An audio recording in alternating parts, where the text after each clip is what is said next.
महामानव ने 2023 में जो महिला आरक्षण बिल पास किया था, उसमें उन्होंने लिखा था कि पहले जनगणना होगी, जनगणना के बाद डिलिमिटेशन होगा, डिलिमिटेशन के बाद आरक्षण होगा। यह किसने लिखा था?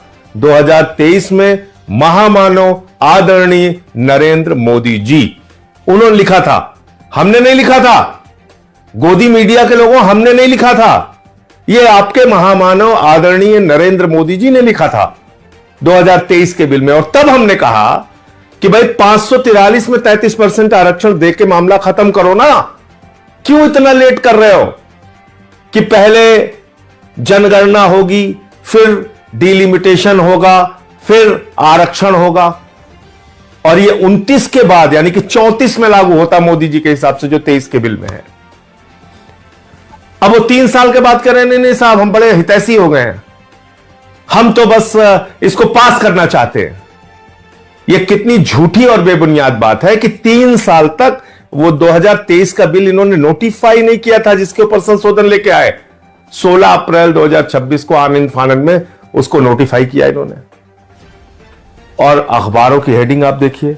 चलिए, गोदी मीडिया वाले गलती करते हैं, बात समझ में आती है, मैं आपको दिखाता हूं। ये अखबारों की हेडिंग पढ़ के तो मुझे इन लोगों के दिल दिमाग पे तरस आ रहा है कि क्या ये सोचते हैं, क्या कैसे काम करते हैं। महिला आरक्षण बिल लोकसभा में गिरा, हिंदुस्तान अखबार की प्रमुख हेडलाइन है। अब आप देखिए, महिला आरक्षण पर विपक्ष का अड़ंगा, दैनिक जागरण अखबार की हेडलाइन है। ये आप पढ़े लिखे संपादक होके अखबारों के, आप इस तरह की खबरें, भ्रामक और झूठी खबरें फैला रहे हैं। महिला आरक्षण बिल तो लागू हो चुका है देश भर में। आगे बढ़ते हैं। अब बात आती है डिलिमिटेशन के नाम पे ये क्या करना चाह रहे थे। ये इस बिल को आनंद फानंद में क्यों लेके आए? क्योंकि इनको बंगाल और तमिलनाडु का चुनाव दिख रहा था। इनको लगा हम देश भर में ये प्रचारित करेंगे कि देखिए देखिए साहब, महिलाओं के आरक्षण के खिलाफ है पूरा का पूरा विपक्ष, और हमको चुनावी फायदा हो जाएगा। लेकिन मामला उल्टा हो गया। मामला यह हो गया कि आप 2011 की जनगणना के मुताबिक डिलिमिटेशन करने की बात कर रहे थे, जिसमें बंगाल की सीटें कम हो रही हैं, तमिलनाडु की सीटें कम हो रही हैं, तो उन लोगों ने अपने अपने राज्यों में इसको बड़ा मुद्दा बना दिया। तो लेने के देने पड़ गए, लेने के देने पड़ गए मोदी जी को। जिसने भी उनको मूर्खतापूर्ण सलाह दी, वो लेने के देने पड़ गए। अब तमिलनाडु में मुद्दा बन गया कि उनका प्रतिनिधित्व आप कम कर रहे थे, बंगाल में मुद्दा बन गया कि उनका प्रतिनिधित्व आप कम कर रहे थे। तो इसका भारी नुकसान बंगाल और तमिलनाडु के चुनाव में आपको उठाना पड़ेगा। दूसरी बात, कितना घिनौना खेल खेलती है बीजेपी। कभी आपने सोचा?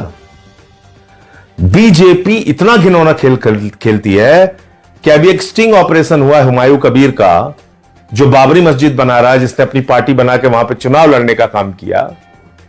उस हुमायूं कबीर ने कहा कि हमको बीजेपी ने 1000 करोड़ रुपए चुनाव लड़ने के लिए दिए हैं, 1000 करोड़ रुपए। और हुमायूं कबीर बाबरी मस्जिद बनवा रहा है वहां पे। इसका मतलब बीजेपी के पैसे से बाबरी मस्जिद बन रहा है वहां पे। इतना ही नहीं, हुमायूं कबीर को केंद्र सरकार ने जेड कैटेगरी की सुरक्षा दी है। जो व्यक्ति बाबरी मस्जिद बनवा रहा है, उसको मोदी ने जेड कैटेगरी की सुरक्षा क्यों दी है? क्या इतना नहीं सोच पा रहे हैं आप लोग? क्या इतनी आंखों पे पट्टी बांध ली आप लोगों ने कि कितना घिनौना खेल खेलती है बीजेपी? इसलिए इन लोगों से सावधान रहिए। और मैं फिर दोहराना चाहता हूं, महिला आरक्षण बिल 2023 में जो पास हुआ था वो लागू हो चुका है। डिलिमिटेशन बिल के जरिए जो देश के टुकड़े टुकड़े करने की, आपस में लड़ाने की, उत्तर दक्षिण का झगड़ा कराने की जो कोशिश थी, वो कोशिश विपक्ष ने मिलकर नाकाम किया है। जय हिंद।